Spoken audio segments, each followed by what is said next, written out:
మానవ జీవితంలో మనందరికీ కూడా ఆయా సందర్భాలను బట్టి అరిష్టాలు వస్తూ ఉంటాయి, కష్టాలు వస్తూ ఉంటాయి. సాధారణంగా మన ఎవరి చేతిలో కూడా వాటిని తొలగించుకునేటువంటి శక్తి ఉండదు. కానీ వాటిని తొలగించుకోవడానికి మనం రకరకాలైనటువంటి ప్రయాసాలు పడుతూ ఉంటాం. కానీ ఈ ప్రయాసాలకు అన్నింటికంటే కూడా ఒక అద్భుతమైనటువంటి సూత్రం ఏమిటంటే, ఎవరైతే సద్గురువు పట్ల ప్రేమపూర్వకమైనటువంటి భక్తి కలిగి ఉంటారో, ఎవరైతే సద్గురువు యొక్క చరణాల పట్ల ప్రేమ విశ్వాసాన్ని కలిగి ఉంటారో, వారి యొక్క అనర్థాలన్నీ కూడా వాటంతలవే తొలగిపోతాయి. ఇది సద్గురువును ఆశ్రయించినటువంటి మనందరము కూడా బాగా గమనంలో పెట్టుకోవాల్సినటువంటి విషయం. ఎందుకంటే బాబా వారు దేనికి లొంగనటువంటి వారు, ఒక్క ప్రేమతో కూడినటువంటి భక్తికి మాత్రమే వారు లొంగుతారు. కాబట్టి మన యొక్క అనర్థాలను, మన యొక్క అరిష్టాలను తొలగించుకోవాలంటే బాబా చరణాల పట్ల ప్రేమపూర్వకమైనటువంటి భక్తి మాత్రమే ఉండాలి. కానీ మనం చాలామంది మూస భక్తికి అలవాటు పడిపోతాం. అంటే ఒక గురువారమో లేకపోతే మనకి ఏదన్నా కష్టం వచ్చినప్పుడో, ఇబ్బంది ఉన్నప్పుడో అప్పుడు మాత్రమే భగవంతుడు గుర్తుకొస్తాడు. అది మన అవసరం కోసం వచ్చేటువంటి ఎరుక. అలా కాకుండా నిత్యము కూడా భగవంతుని యొక్క ఎరుకలో ఉంటే, భగవంతుని చరణాల పట్ల ప్రేమతో కూడినటువంటి భక్తి ఉంటే ఖచ్చితంగా మన యొక్క అనర్థాలు మనం ఏమీ చేయకుండానే వాటంతలవే తొలగిపోతాయి. ఎందుకంటే మనందరం ఏమనుకుంటామంటే, ఈ దేహభ్రాంతితో ఉండి మనము అనేక రకాలైనటువంటి భోగాలను అనుభవిస్తున్నాము అని చెప్పి మనం అనుకుంటాం. కానీ ఒక విషయాన్ని గుర్తుపెట్టుకుంటే ఏమిటంటే, రామచిలక బోన్లో ఉన్నప్పుడు ఏ విధంగా అయితే సంతోషిస్తుందో, మనం ఈ దేహంలో ఉన్నటువంటి జీవి కూడా అలానే సంతోషిస్తాడు. ఈ దేహం ద్వారా నేను అనేక రకాలైనటువంటి సుఖాలను, భోగాలను అనుభవిస్తున్నాను, నిజంగా నాకంటే గొప్ప అదృష్టవంతుడు మరొకరు ఉండరు అని చెప్పి మనం అనుకుంటాం. సేమ్ పంజరంలో ఉన్నటువంటి చిలుక కూడా అలాగే అనుకుంటుంది. నాకెందుకు బెంగ, నాకు కావలసినప్పుడల్లా యజమాని మంచి పండ్లను పెడుతున్నారు, దానిమ్మ గింజలను పెడుతున్నాడు, మిరపగింజలను పెడుతున్నాడు, అసలు నేను ఏ ప్రయాస లేకుండానే నాకు కావలసినటువంటి దాన్ని నేను సాధించుకుంటున్నాను అని చెప్పి ఆ రామచిలుక అనుకున్నట్టే మనం కూడా ఈ దేహంతో మనం కావలసిన అన్నింటినీ కూడా సాధించుకుంటున్నాము, నాకేం తక్కువ, అన్ని భోగాలు నాకు భగవంతుడు అనుగ్రహిస్తున్నాడు, అన్ని భోగాలను నేను అనుభవిస్తున్నాను అనుకుంటాను. కానీ చిలక దానికి అదృష్టం కలిసి వచ్చి ఏ రోజైనా అది ఎగిరిపోతే ఆ స్వేచ్ఛాయుతమైనటువంటి ఆ ప్రకృతిలో దొరికేటువంటి పళ్ళను యథేచ్ఛగా తింటూ ప్రకృతిని ఆస్వాదిస్తుంటే అప్పుడు చిలుకకు అర్థమవుతుంది, నేను ఉన్నటువంటిది బందీ కానా, అసలైనటువంటి స్వేచ్ఛాయుత జీవితం ఇక్కడ ఉంది అని చెప్పి చిలక భావిస్తుంది. మనిషి కూడా అంతే. మనిషి ఎప్పుడు బంధనాల్లో, బాధల్లో, ప్రపంచ వ్యవహారాల్లో చిక్కుకున్నన్ని రోజులు కూడా నేను అద్భుతమైనటువంటి సుఖాన్ని అనుభవిస్తున్నాను అని అనుకుంటారు. కానీ ఎప్పుడైతే సద్గురు సహచర్యంలోకి నీ జీవితం వస్తుందో, జీవితం అంటే ఇది కాదు, బంధాలు అనుబంధాలంటే లౌకికంగా ఉన్నటువంటిది కాదు, సద్గురువుతో బంధం, అనుబంధం, అనురాగాన్ని పెనవేసుకుంటే ఇది అసలైనటువంటి ప్రపంచం కదా, ఇది అసలైనటువంటి బంధం కదా అనేటువంటి దాంట్లోకి, అసలైనటువంటి ఎరకలోకి మనం వస్తాం. కాబట్టి దేహంలో ఉన్నటువంటి జీవుని పరిస్థితి అదే, పంజరంలో ఉన్నటువంటి చిలుక పరిస్థితి అదే. ఇద్దరికీ ఏదో ఒక రోజు విముక్తి కలిగినటువంటి రోజు, ఈ అసలైనటువంటి ప్రపంచాన్ని తెలుసుకున్నటువంటి రోజు, అప్పుడు మాత్రమే మనం అద్భుతమైనటువంటి జీవితాన్ని అనుభవించగలుగుతాము. ఎందుకంటే జీవితంలో 75% మన ఆయువు దేనికోసం ఖర్చు చేస్తాం తెలుసా? మన యొక్క సంసారము, పిల్లలు, భర్త, భార్య, ఈ బంధనాల్లోనే 75% ఖర్చు చేస్తాం. అలా కాకుండా లౌకికంగా ఉంటూనే నీ యొక్క మానసిక స్థితిలో మార్పు వచ్చి నీ యొక్క మనస్సులో, అంతరంగంలో భగవంతుని ధ్యాస ఉంటే అప్పుడు నీ జీవితం పరమార్థాన్ని సంపాదించుకుంటుంది. కాబట్టి మనకు చాలా ఆలస్యంగా తెలుస్తుంది అన్నమాట. ఏంటంటే ఇది కాదు బంధం, బంధనాలు. అసలైనటువంటి బంధం ఎక్కడ ఉందంటే, నాకు రుణానుబంధం ఉన్నటువంటి నా గురువుతో అసలైనటువంటి బంధం నాకుంది. ఇది అసలైనటువంటి నా ప్రపంచం. అప్పుడు జీవుడు బయటికి వచ్చి అసలైనటువంటి స్వతంత్రం అంటే ఏమిటో, అసలైనటువంటి అనురాగం అంటే ఏమిటో, అసలైనటువంటి ప్రేమ అంటే ఏమిటో ఒక్క సద్గురువు వద్ద మాత్రమే అనుభవించగలుగుతాడు. చిలక గనక పంజరంలోంచి ఎగిరిపోయిన తర్వాత ప్రకృతిని చూసి ఎంత మైమర్చిపోయి ఎంత రమ్యమైనటువంటి జీవితాన్ని గడుపుతారో, జీవి కూడా తనకున్నటువంటి బంధనాల నుండి బయటికి వచ్చి సద్గురు అనేటువంటి ప్రేమ పాశానికి చిక్కి ఆ ప్రేమ పాశం ద్వారా అద్భుతమైనటువంటి అనుబంధాన్ని అనుభవిస్తాడో అదే అసలైనటువంటి జీవితం. అలా అని చెప్పి బాబా ఎప్పుడూ కూడా మనల్ని మన బాధ్యతలను విస్మరించి రమ్మని చెప్పడు. నీ బాధ్యతలను నువ్వు నిర్వర్తిస్తూనే, నీ సంసార బాధ్యతలను నువ్వు నిర్వర్తిస్తూనే నీవు సద్గురువుతో అనుబంధాన్ని ఏ విధంగా పెనవేసుకోవాలనేటువంటి దాన్ని మాత్రమే శ్రీ సాయిబాబా చెప్తారు.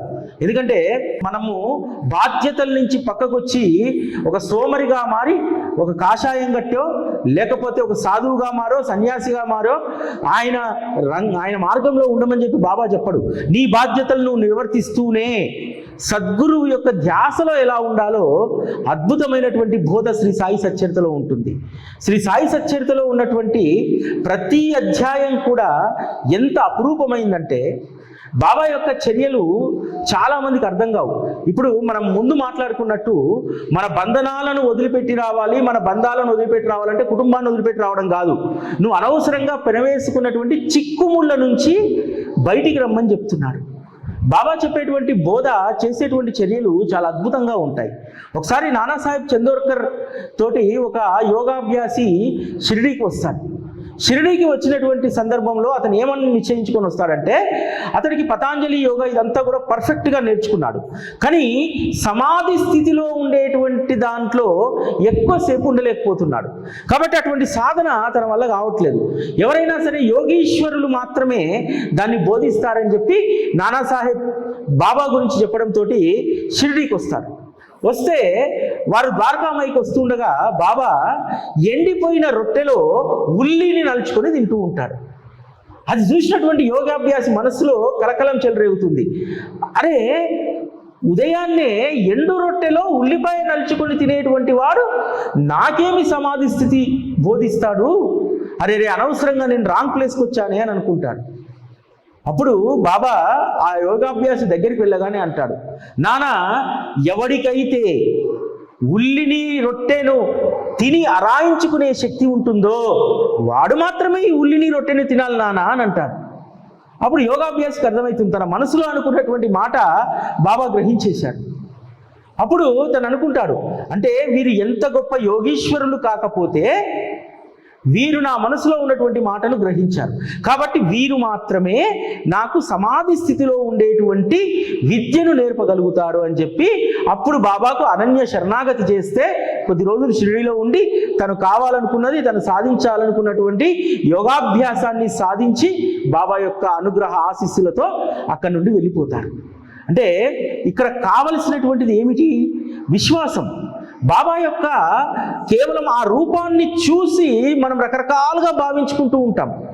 రూపం ప్రధానమైనటువంటిది కాదు అనేటువంటి సత్యాన్ని తెలియజేయడానికే వారు ఆ రూపంలో అవతరించారు. ఆ రూపంలో అవతరించిన తర్వాత ఇప్పుడు కూడా అనేక కన్ఫ్యూజన్స్ బాబా గురించి ఎందుకు వస్తున్నాయంటే ఆయన రూపం అనేటువంటిది మాయ. ఆ మాయలో ఎవరైతే పడతారో వాడు ఇంకా సద్గురు సహచర్యంలో ఉండలేరన్నమాట. కాబట్టి సద్గురు సహచర్యంలో మనందరము ఉండాలంటే మనం గుర్తుపెట్టుకోవాల్సింది ఏంటంటే అచంచలమైనటువంటి విశ్వాసం. ఒక్కసారి బాబా దగ్గరికి వచ్చిన తర్వాత చావో రేవో అక్కడే తేల్చుకునేటువంటి ధైర్యం మనకు ఉండాలి. ఆ చావో రేవో తేల్చుకునేటువంటి ధైర్యం లేకపోతే నువ్వు సద్గురు దగ్గరికి రావడం అనవసరం. 23వ అధ్యాయంలో ఒక అద్భుతమైనటువంటి సందర్భం ఉంటుంది దీనికి సంబంధించి. సద్గురువు వద్దనే ఏదైనా సరే చావో రేవో ఆయనే చూసుకోవాలి. ఆయన మినహా నేను ఇంకెవరి దగ్గరికి వెళ్ళను. శ్యామకు పాము కాటేసినప్పుడు బాబా దగ్గరికి వస్తాడు కదా శ్యామ బాబా దగ్గరికి వెళ్తుండగానే చాలా మంది చెప్తారు, బాబా దగ్గరికి ఎందుకు వెళ్తున్నావయ్యా, వెళ్ళు విఠోబా మందిరంలో మందు పెడతారు అక్కడికి వెళ్ళు, లేకపోతే పలానా చోటుకి వెళ్ళని అంటారు. కానీ శ్యామ ఎక్కడికి వెళ్ళడు, నేరుగా బాబా దగ్గరికి వస్తాడు. బాబా దగ్గరికి ఎంత చనువు అంటే ఏ సమయంలోనైనా అసలు ఎవరైనా అనుమతి తీసుకోవాలి కానీ శ్యామ అనుమతి తీసుకోవాల్సిన అవసరం లేదు. మసీదు మెట్లను రువ్వడిగా ఎక్కి బాబా పక్కన కూర్చునేటువంటి అంత చనువు శ్యామకుంది. కానీ పాము కాటేసి ద్వారకామై మెట్టు మీద కాలు పెట్టబోతుంటే అరే పిరికి బ్రాహ్మణుడా, పైకెక్కావంటే నీ అంతు తెలుస్తా, అసలు ఈరోజు నువ్వు ద్వారకామయ్య మెట్లు ఎక్కడానికి వీల్లేదు అని చెప్పి బాబా శ్యామాను మెట్లు ఎక్కనివాడు. శ్యామ అనుకుంటాడు, అరే నా దేవుడే నన్ను వెళ్ళగొడితే, నా దేవుడే నన్ను తిరస్కరిస్తే నేను ఎక్కడికి వెళ్ళేది? ఈ ద్వారకామైన తల్లి అనుకున్నాను కదా, అందులో ఉన్నటువంటి బాబాకు నేను ముద్దుల కొడుకును అనుకున్నాను కదా, ఆయన్నే ఈ ఆపత్కాల సమయంలో నన్ను మెట్లు ఎక్కనివ్వకపోతే, నా ప్రాణాన్ని కాపాడకపోతే ఇంకెవడు కాపాడుతాడు అని చెప్పి ఇంటికి వెళ్ళిపోతాడు. ఎంతో ఆలోచిస్తుంటాడు. ఈరోజు నాకు ఆఖరి రోజు, ఇవన్నీ ఆఖరి గడియలు అయిపోయాయి. రక్షించేవాడైతే బాబానే రక్షించాలి, నన్ను మిగతా వారు ఎవరు రక్షించలేరు. అయినా సరే ఇంటికి వచ్చి చాలా మంది చెప్తారు, నువ్వు అనవసరంగా మొండికేస్తున్నావు, బాబా నిన్ను ద్వారకామయ్య మెట్లెక్కొద్దు అని అంటే నిన్ను ఇంకెక్కడికో వెళ్ళమని అర్థము, వెళ్ళు విఠోబా మందిరానికి వెళ్ళు, అక్కడ మందు పెడతారు అని అంటే అస్సలు వెళ్ళడు. ఇంట్లోనే కూర్చొని ఇక ఏదైనా సరే, చావైనా రేవైనా, ఒక్కసారి నేను ప్రేమించేటువంటి నా దైవము, నా సద్గురువు, నాకు తండ్రి లాంటి, తండ్రి సమానుడైనటువంటి బాబాయే తిరస్కరిస్తే ఇక నేను బ్రతికుండేం లాభం? ఈ నిశ్చయానికి వచ్చేస్తాడు. వచ్చేసి ఎటు వెళ్ళడు. బాబా మళ్ళీ తాత్యాన్ని ఇంటికి పంపించి, రాత్రిపూట తనకి ఇష్టం వచ్చింది తిని నిద్ర మాత్రం పోవద్దని చెప్పు, అందుకు మీరు అందరూ ఆయనకు తోడుగా ఉండండి అని చెప్పి తాత్యాన్ని పంపిస్తారు. రాత్రి చూసేసరికి ఎక్కడైతే బొటనవేలు వద్ద, కాలు బొటనవేలు వద్ద పాము కాటేసిందో అక్కడ మాత్రమే ఒక నీలి ఆకారంలో మచ్చ ఉంటుంది. అక్కడే ఉంటుంది ఆ మచ్చ. దాన్ని అర్ధరాత్రి చూసుకుంటాడు. అరే పాము విషము ఇంకా బొటనవేలులోనే ఉంది, ఇది ఎప్పుడు పోతుంది అని చెప్పి తెల్లవారుతుంది. తెల్లవారేసరికి ఆ చిన్న మచ్చ కూడా, ఆ విషపు మచ్చ కూడా తొలగిపోతుంది. ఎందుకు బొటనవేలు దగ్గర మాత్రమే ఆ విషపు మచ్చ అలా ఉండిపోయింది? ఎందుకు ఉండిపోయింది? బాబా ఆ విషాన్ని ఆజ్ఞాపించాడు. ఒరే పిరికి బ్రాహ్మణుడా, పైకెక్కావంటే నిన్ను చంపుతానన్నాడు. అంటే బాబా ఆదేశం ప్రకారం ఆ పాము యొక్క విషము బొటనవేలు పైన మాత్రమే ఆ మత్స రూపంలో ఉండిపోయింది. సాధారణంగా రక్తంతో పాటు అది పైకి పోవాలి కదా, శరీరంలోకి పోవాలి కదా, పోలేదు. బాబా యొక్క ఆజ్ఞ ఎంత పవర్ఫుల్ అంటే, బాబా పంచభూతాలను ఆదేశిస్తే పంచభూతాలు కూడా అలా నిలిచిపోతాయి. అందుకనే మొదట ఆ విషం పైకెక్కకుండా కట్టడి చేశాడు. రెండో విషయం, నా వాడనేటువంటి వాడు ప్రాణం పోతున్నా సరే నా పైనే విశ్వాసం పెట్టుకొని ధైర్యంగా ఉంటాడా లేడా, ఇది పరీక్ష శ్యామకు. ఆ పరీక్షలో 100% శ్యామ పాస్ అయ్యాడు. శ్యామ పాస్ అయ్యాడు కాబట్టే, అంత విశ్వాసం ఉంది కాబట్టే, ప్రాణం పోతుందని తెలిసిన బాబా తప్ప ఇంకొకరు నేను వద్దకు, వేరే వారి వద్దకు వెళ్ళను అనేటువంటి భీష్మించుకొని కూర్చున్నటువంటి తీరు బాబాకు ఎంతో ఆనందాన్ని, సంతోషాన్ని ఇచ్చింది. ఇతడు కదా తన భక్తుడంటే, ఇతడు కదా అసలైనటువంటి అనన్య శరణాగతి చేసినటువంటి వారంటే. కాబట్టి మనందరము కూడా ఏదైనా అవరోధం వస్తే, ఏదైనా సమస్య వస్తే వెంటనే కృంగిపోతూ ఉంటాం. బాబా దగ్గర మేలు జరగదని ఇంకో దగ్గరికి వెళ్తాం. చాలామంది గొప్ప గొప్ప బాబా భక్తుల్ని నేను చూశాను. ఏదైనా సమస్య తొందరగా పరిష్కారం కాకపోతే వెంటనే ఇంకోవైపు టర్న్ అవుతారు.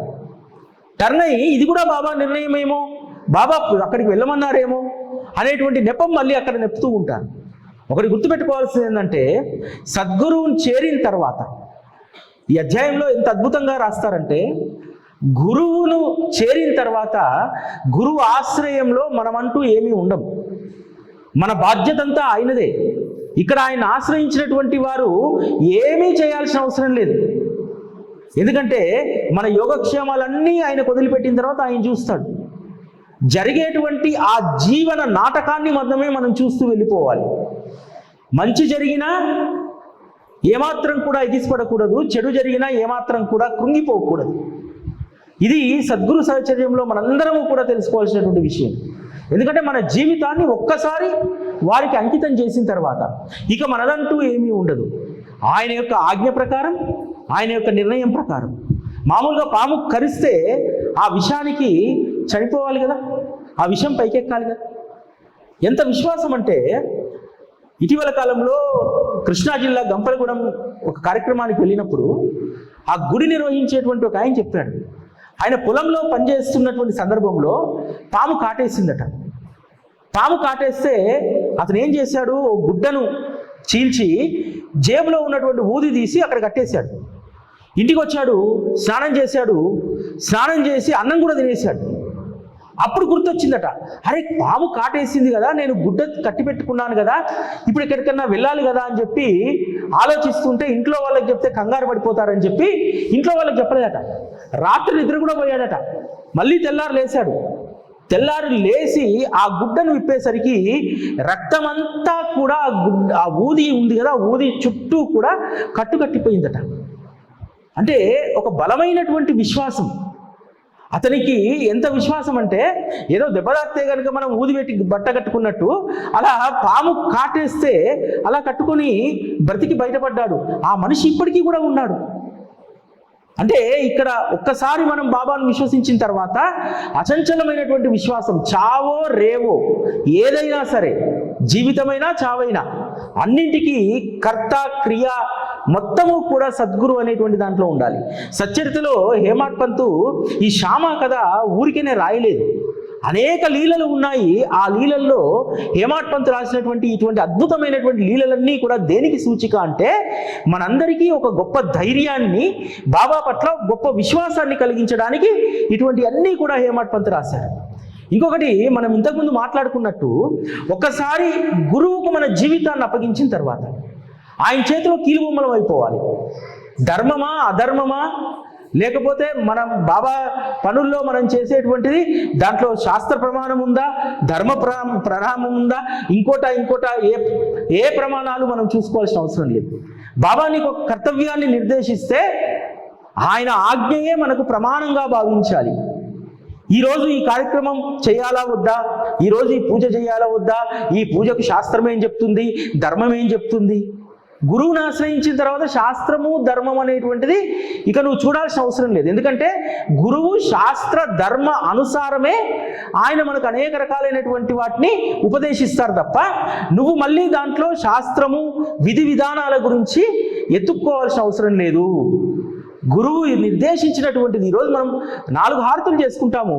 4 హారతుల్లో మనము ఆ హారతులు ధర్మ ప్రకారం ఉన్నాయా, శాస్త్ర ప్రకారం ఉన్నాయా అని చెప్పి చూసిన తర్వాత ఆ హారతులు పాడుకోవడం ప్రారంభించామా, లేకపోతే హారతులు పాడుకున్న తర్వాత మనకు ఆనందం లభించిందా లేదా అనేటువంటి దాన్ని చూస్తున్నామా?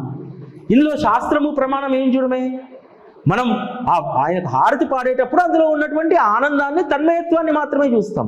ఆ హారతులు వారు ప్రవేశపెట్టారంటే అది ధర్మబద్ధమైనటువంటివి, శాస్త్రబద్ధమైనటువంటివి. గురువుకు మించినటువంటి శాస్త్రవేత్త, గురువుకు మించినటువంటి గొప్ప పరిజ్ఞానం కలిగినటువంటి జ్ఞాని ఇంకొకరు ఉండరు. ఇప్పుడు చాలామందికి అతి విశ్వాసము, అతి జ్ఞానము, అతి తెలివులు ఎక్కువయ్యి చాలామంది రకరకాలైనటువంటి వాటిని చూస్తూ ఉంటారు, వాటి గురించి చెప్తూ ఉంటారు. నిజానికి గురువు ఒకసారి నిర్దేశించిన తర్వాత దానికి ఏ ప్రమాణాలు మనం చూడాల్సినటువంటి అవసరం లేదనేటువంటిది గత బాబా మహాసమాధి 108 సంవత్సరాలుగా దాదాపు 4 తరాలుగా మనం వారి సహచర్యంలో ఆనందాన్ని మాత్రమే అనుభవిస్తూ ఉన్నాం. కాబట్టి మనమందరము గుర్తుపెట్టుకోవాల్సింది ఏంటంటే, గురువు ఆజ్ఞ, గురువు ఏ విధంగా అయితే తనను ఆశ్రయించినటువంటి వారు ఏ విధంగా ఉండాలనేటువంటిది వారు శాస్త్ర ప్రమాణం ప్రకారమే చెప్పి వెళ్ళారు. ఆ శాస్త్ర ప్రమాణమే వారు మనకు అందించినటువంటి శ్రీ సాయి సచ్చరిత. శ్రీ సాయి సచ్చరితకు మించినటువంటి శాస్త్ర ప్రమాణం, ఎందుకంటే ఒక్కొక్క భగవంతుడికి ఒక్కొక్క రకమైనటువంటి శాస్త్ర ప్రమాణం ఉంటుంది. శ్రీకృష్ణుడికి శాస్త్ర ప్రమాణం వారు చెప్పినటువంటి గీత, రాముడికి రామాయణంలో ఉన్నటువంటిది శాస్త్ర ప్రమాణం రామభక్తులకు, సాయిబాబా భక్తులకు సచ్చరితలో ఉన్నటువంటిది మాత్రమే శాస్త్ర ప్రమాణం. ఇక్కడ మనం అందరం గమనించాల్సింది ఏంటంటే, ఈ యుగాల్లో వచ్చినటువంటి భగవంతుడు, ఒక్కొక్క భగవంతుడు ఒక్కొక్క ప్రమాణానికి వారు ఉన్నటువంటి కాలంలో వారి జీవిత చరిత్రలను, వారి కథలను పవిత్ర గ్రంథాల రూపంలో రాయించుకున్నారు. రాముడికి రామాయణము, కృష్ణుడికి గీత, శ్రీ సాయిబాబాకు శ్రీ సాయి సచ్చరిత. సాయిబాబా మనకు భాగవతంలో కనిపించట్లేదు అంటే కనిపించడు. ఎందుకుంటాడు? భాగవతంలో కృష్ణుడే ఉంటాడు. రామాయణంలో బాబా లేడంటే రామాయణంలో ఎవరుంటారు? రాముడే ఉంటాడు. ఉపనిషత్తుల్లో బాబా ప్రస్తావన లేదు అని అంటే ఉపనిషత్తుల్లో భగవంతుని ప్రస్తావన ఉంటుంది. భగవంతుడు ఒక్కడే, భగవంతుడు రూపంతో నామంతో, భగవంతునికి అసలు పనే లేదని చెప్పి చెప్తుంటాయి ఉపనిషత్తులు, వేదాలు. ఉపనిషత్తులు వేదాల్లో నామ రూపాలు ఉండవు కదా. మరి అటువంటిప్పుడు సాయిబాబా ఇక్కడ ఉంటాడు. కాబట్టి శాస్త్ర ప్రమాణం అనేటువంటిది ఎలా ఉంటుందని చెప్పడానికి బాబా 23వ అధ్యాయంలో ఒక అద్భుతమైనటువంటి గొప్ప నాటకాన్ని వారు ప్రదర్శిస్తారు. అప్పుడే చనిపోవడానికి సిద్ధంగా ఉన్నటువంటి ఒక మేకను తీసుకొస్తారు కొంతమంది ద్వారకామయ్య దగ్గరికి. సరే, చనిపోవడానికి సిద్ధంగా ఉంది, సరే దాన్ని వధించేటువంటి పని చేద్దామని చెప్పి బాబా ఏం చేస్తాడు, శ్యామాని పిలిచి, శ్యామా కత్తి తీసుకురాపో, దీన్ని వధిద్దాము అని అంటాడు.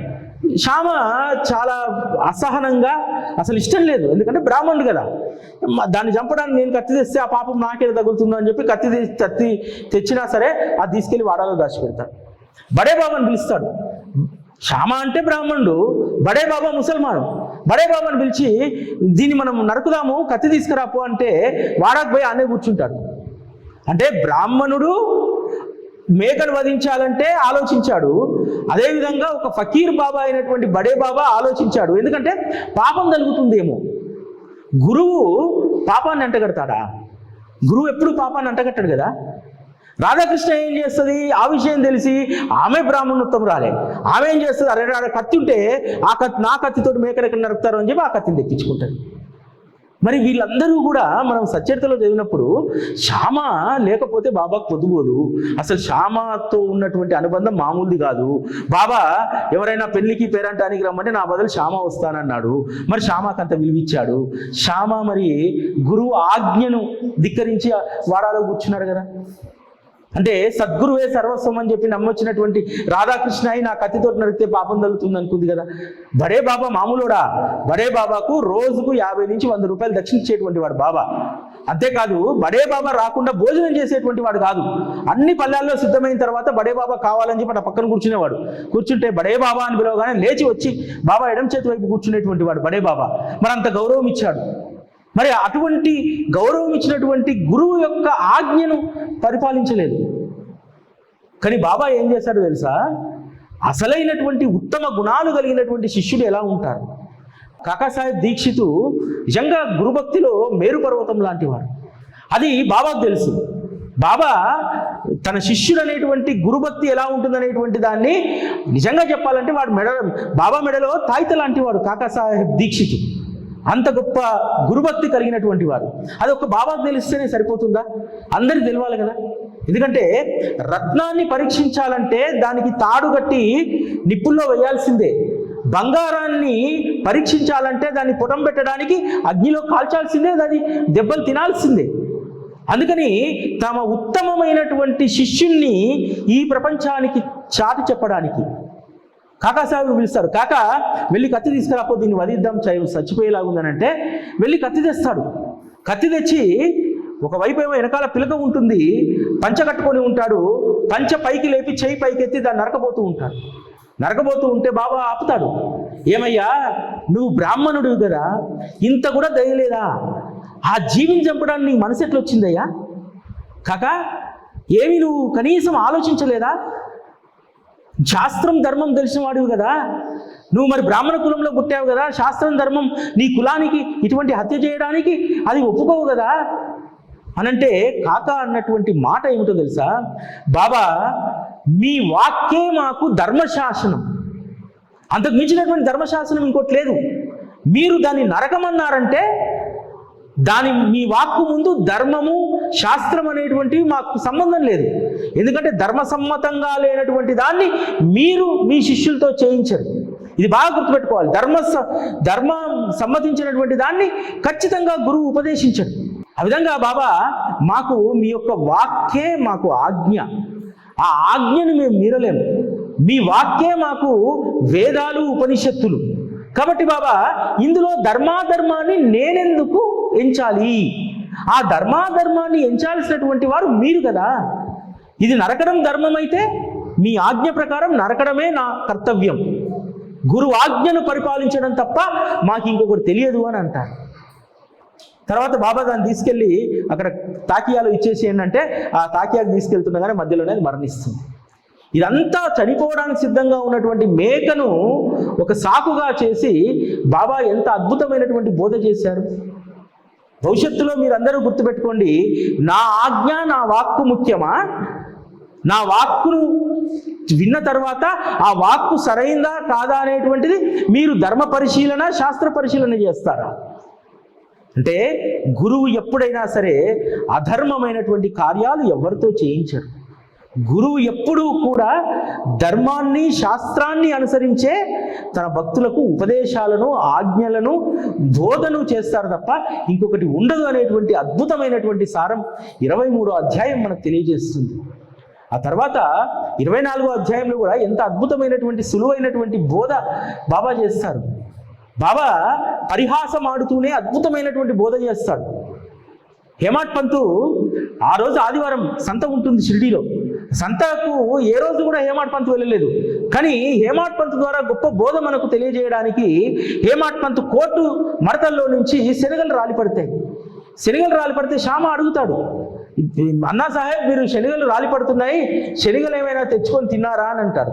లేదు అసలు శనగలు నేను ఎక్కడ కొన్నానంటే బాబా అంటారు, ఈరోజు సంత కదా వెళ్ళి కొని తెచ్చుకొని ఉంటాడు, అందుకనే అవి రాలిపడిపోతున్నాయి. అయినా సరే ఈ అన్నా సాహెబ్కు ఒక్కడే తినే అలవాటు ఉంది అని చెప్పి బాబా అంటారు. అప్పుడు అన్నా సాహెబ్ అంటారు, బాబా మీరు లేని అపవాదు నా పైన వేయద్దు, ఎందుకంటే నేను ఏదైనా తింటుంటే పక్కన వారికి పెట్టకుండా నేను తినను అని అంటాడు. సరే పక్కన ఉంటే ఎవరికైనా పెడతావు, ఎవరూ లేకపోతే? బాబా ఎవరూ లేకపోతే నేనేం చేసేది? ఎప్పుడు నేను నీతో ఉండనా? మన ఇద్దరం కలిసి ఉండమా? నువ్వు తినేటువంటి మొదటి ముద్ద నన్ను స్మరించి తింటే నాకు అర్పించినట్టు కాదా? ఎంత అద్భుతమైనటువంటి బోధ! చాలా చిన్న సందర్భం. ఆ సందర్భాన్ని కూడా, శనిగలను కూడా బాబాయే సృష్టించి శ్రీ సాయి సచ్చరిత రాసేటువంటి హేమాడ్ పంతుకే అనుభవాన్ని ఇవ్వడం ద్వారా నివేదన అనేటువంటి దాన్ని అద్భుతంగా హేమాడ్ పంతు సచ్చరితలో ప్రజెంట్ చేయగలుగుతారు అనేటువంటి నమ్మకంతో బాబా హేమాడ్ పంతుకు అద్భుతమైనటువంటి అనుభవాన్ని ఇచ్చాడు. ఏం చెప్పాడు? మీరు అతిథి యజ్ఞం కోసం ఎక్కడికి వెళ్ళాల్సిన అవసరం లేదు, ఎవరి కోసము ఎదురు చూడాల్సిన అవసరం లేదు. ఎప్పుడూ మీతో ఉండేటువంటి నన్ను స్మరించుకొని మొదటి ముద్ద మీరు తింటే అది నాకు సమర్పించినట్టే, మీరు అతిథి యజ్ఞాన్ని చేసినట్టే అనేటువంటి అద్భుతమైనటువంటి బోధ చేశారు కదా బాబా. ఇంత సులువైనటువంటి బోధ మీకు ఏ శాస్త్రంలో ఇంత అద్భుతంగా అర్థమవుతుంది?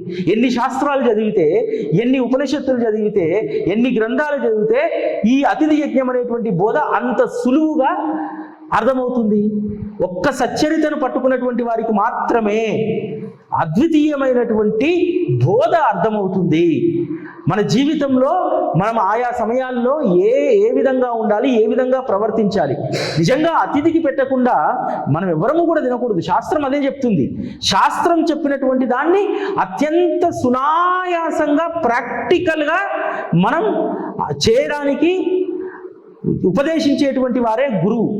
గురువే అత్యంత సులువుగా శాస్త్రంలో ఉన్నటువంటి దాన్ని అనుసరించేటువంటి విధానాన్ని గురువు మాత్రమే చెప్పగలుగుతారు, ఇంకొకరు చెప్పరు. పూర్వకాలంలో అతిథి వస్తే తప్ప తినని రోజులు చాలా మందికి ఉన్నాయి. మడిగట్టుకొని ఆచారం ఉన్నటువంటి వారు అతిథికి పెట్టకుండా తినరు.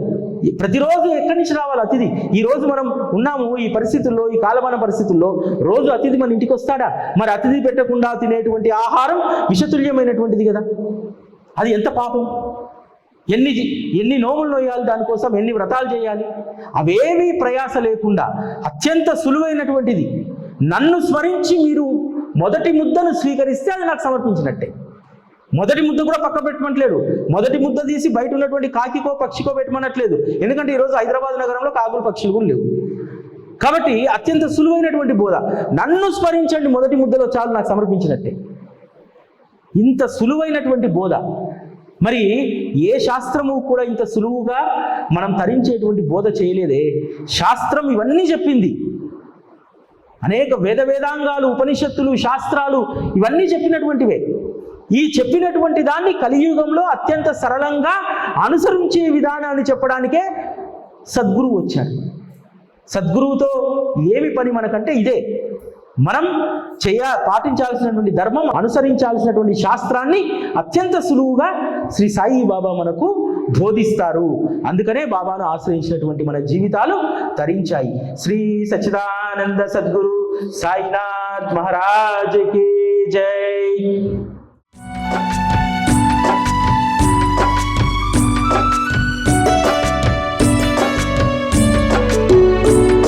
జ్ఞాన హారతి జ్ఞాన జ్యోతుల హారతి సాయి స్వరూపమా నీకు పూల హారతి సచ్చరితం నీకు జ్ఞాన జ్యోతుల హారతి జ్ఞానహారతి జ్ఞానజ్యోతులహారతి సాయి స్వరూపమా నీకు పూలహారతి సచ్చరితం నీకు జ్ఞానజ్యోతులహారతి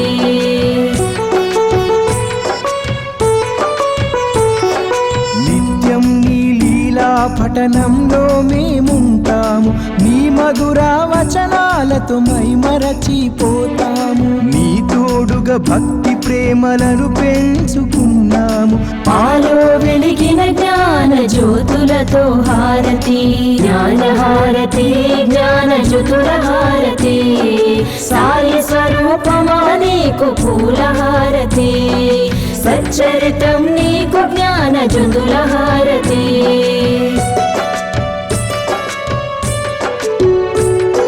సాయి ఆత్మను నీలో నింపుకుంటివి తనివి తీర సాయిని దర్శింపజేస్తివి కష్టాలను దుఃఖాలను తరిమి కొడితివి దయగల తల్లి నీకు ప్రేమహారతి జ్ఞానహారతి జ్ఞానజ్యోతులహారతి సాయి స్వరూపమా నీకు పూలహారతి సచ్చరితం నీకు జ్ఞానజ్యోతులహారతి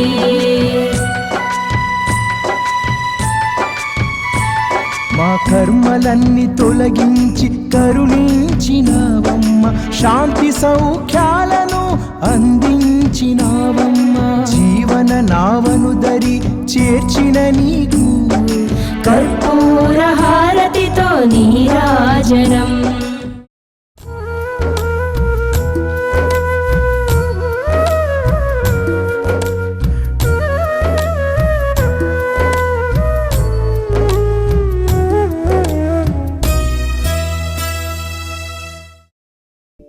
యుగ యుగాల సాధనలో ఘోషించే శాస్త్రములు కృతాయుగము తపస్సున త్రేతాయుగము జ్ఞానమున ద్వాపరంలో యజ్ఞమున కలియుగమున దానము దానములన్నింటిలోన అన్నదానమే మిన్నని ఓ సద్గురు సాయి నా సర్వము నీవేలే ఓ సద్గురు సాయి నా సర్వము నీవేలే